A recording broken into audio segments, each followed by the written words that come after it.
Mobility. The thrust of today's society is aimed at mobility. From interstate highways to sidewalks in a small town, we have designed a transportation network to help people get where they want to go. But not all of us are mobile. Some of us can't drive, can't go where we want to without assistance from another person. And that's where the volunteer driver enters the picture. What is a volunteer driver escort system? Basically, it is a group of volunteers who give of their time to assist those who need transportation. They provide local transportation when taxi or bus service is not available, and long-distance transportation when intercity bus service is not available or convenient. A volunteer system personalizes transportation to meet the needs of the riders. It operates door to door with drivers who care about their passengers and drivers who can give their passengers as worry-free a ride as possible. And who are the passengers?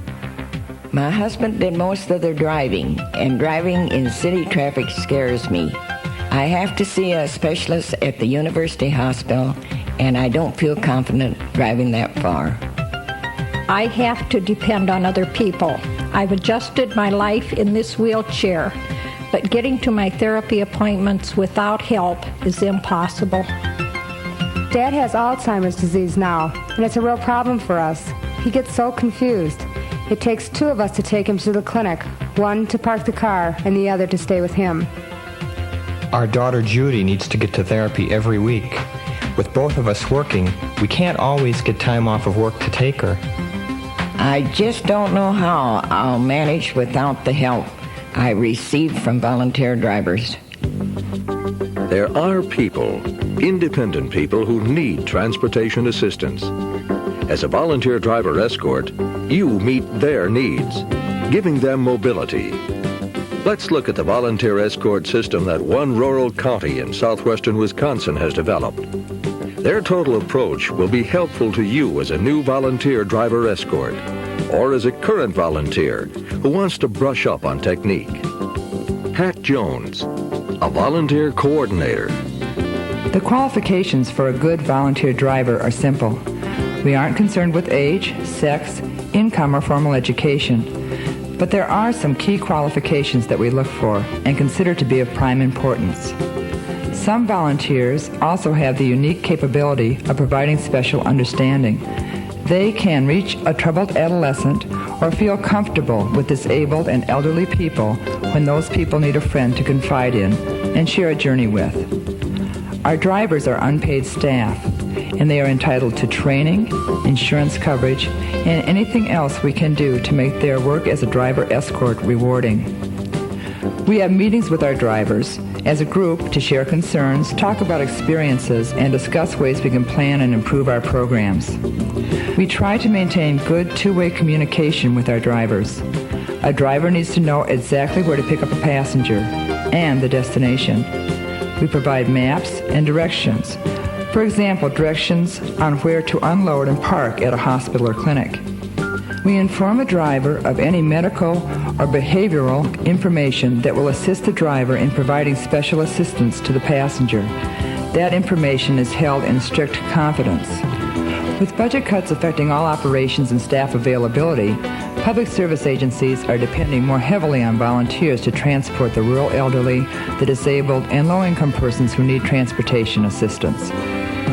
How should a driver escort volunteer prepare for a trip? Doug Richards has been driving for 7 years. His technique and routine has evolved from meeting the needs of his special friends, his passengers. A volunteer has to take his driving seriously. I didn't make a safety check before I became a volunteer. Now I do, and that includes checking my brake lights and the rest of the car. I keep the car clean, inside and out. Check the fluid levels, those things. And my riders appreciate that. The trip coordinator gives me all the information I need for a trip. If the passenger has special needs, I'll be given that information too. Above all, I don't want to get lost and keep my rider on the road any longer than necessary. I like to call the rider in advance to recheck the times and remind them. That little thoughtfulness reassures them and they feel more secure. If I can't make an assigned trip because of an illness, weather, or other problems, I'll call the coordinator right away and she'll assign another driver.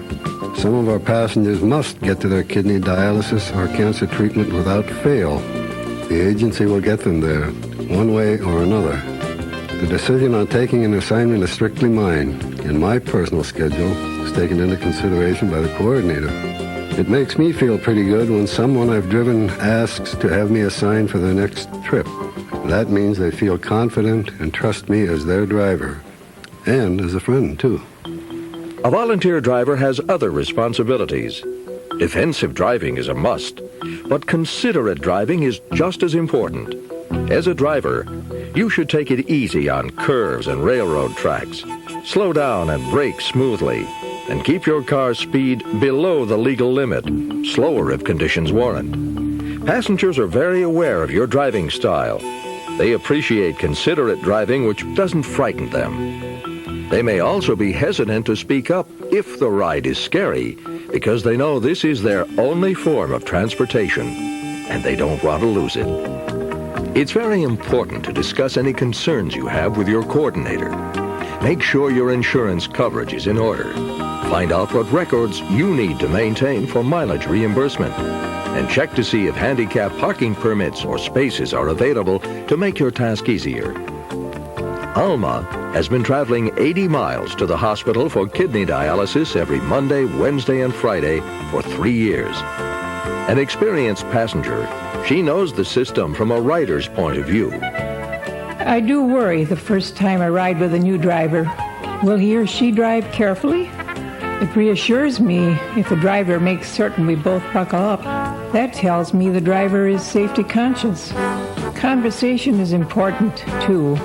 It's pretty boring just to ride along and be alone with your thoughts.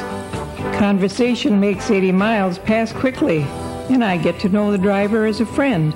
And you know, every driver I've had has been excellent.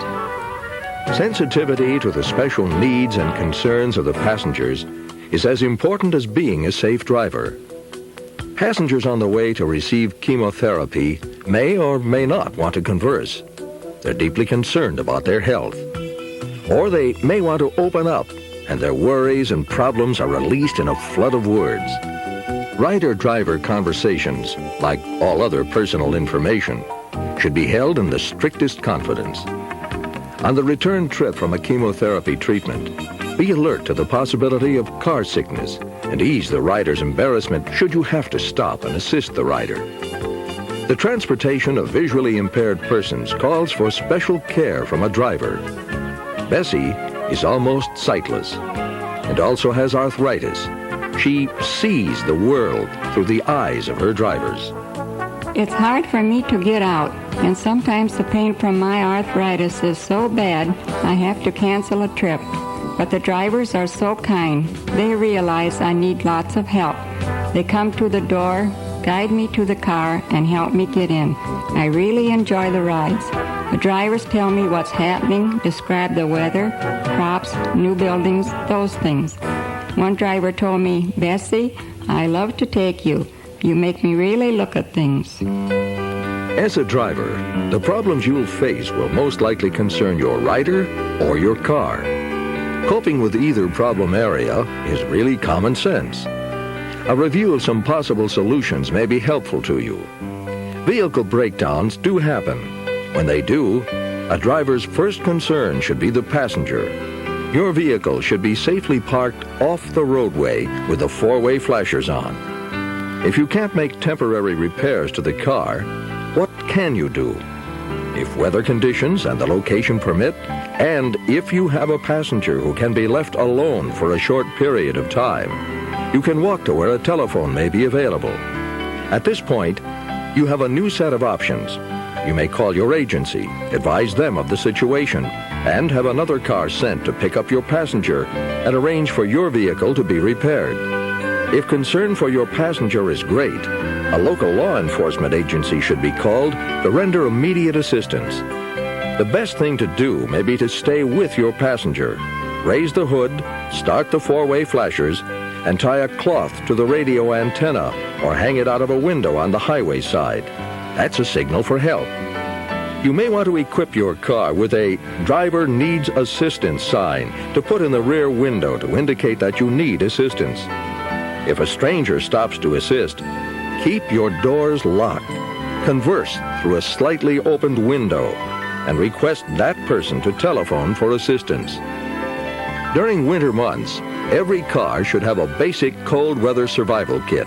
It may save a life and certainly will make the time in a cold car more comfortable until help arrives. Should you be involved in an accident, try to remain calm. First, check your passenger for possible injuries. If you suspect serious injury, do not move the passenger, but try to keep the passenger as comfortable as possible until help arrives. Police should be called for any accident, no matter how slight, and a report filed. It is important to tell the agency about any accident as soon as possible. An agency identification card with names and telephone numbers is a valuable item to clip on the sun visor. It will provide vital information to police and medical people should you or your passenger be knocked unconscious.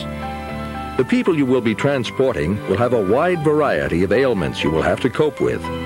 There are some basic passenger assistance techniques that you should be familiar with.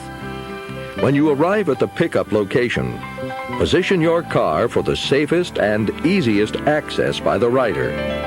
While most passengers tend to communicate easily, you may have to be more assertive with others. Tell the rider what assistance you intend to give before you actually begin to help.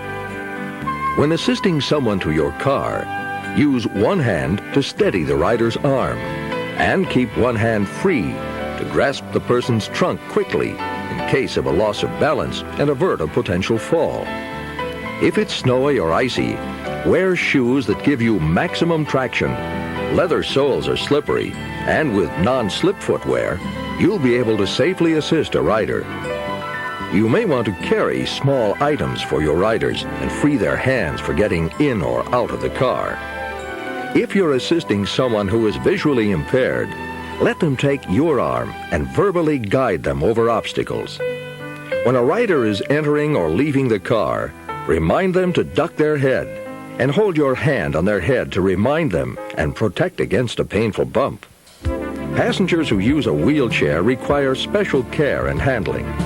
You should be familiar with the mechanical operation of a wheelchair, as well as how to physically maneuver a wheelchair. If you've never handled a wheelchair before, it's a good idea to practice the basic maneuvers first without a person seated, and then with a friend or co-worker in the chair. Moving a wheelchair over a curb is a good place to start.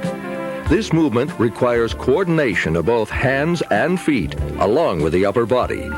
Proper footwear with non-slip soles is especially important when working with a passenger in a wheelchair. First, grasp each handle firmly, pulling backward and downward. At the same time, push your foot downward on the tilt bars at the rear base of the frame. Now, tilt the chair into a balanced position. Move the chair forward until both large wheels are flush against the curb, and lower the front caster wheels to the top of the curb. Your feet should be planted firmly, one slightly ahead of the other. With your back straight, lean forward into the chair, lifting and pushing the rear wheels over the curb. To move a wheelchair down a curb, begin by facing the chair away from the curb. From behind the rider, brace your feet, grasp the handle securely, pull the chair towards you, and ease the large wheels to the lower level. Using your foot on the tilt bar for control, keep the wheelchair balanced. Continue backward until the caster wheels are clear of the curb, and gently return the chair to a horizontal position.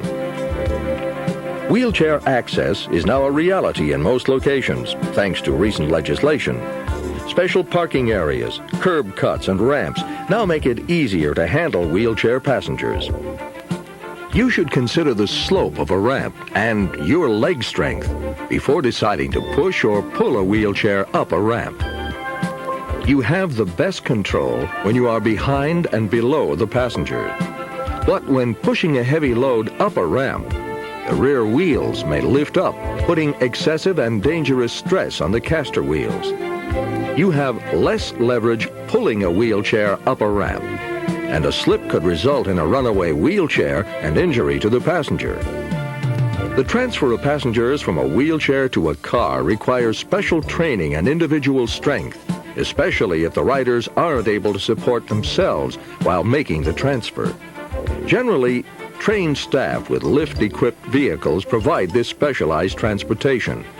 Check with your coordinator to see if you'll have wheelchair riders and will need this additional training.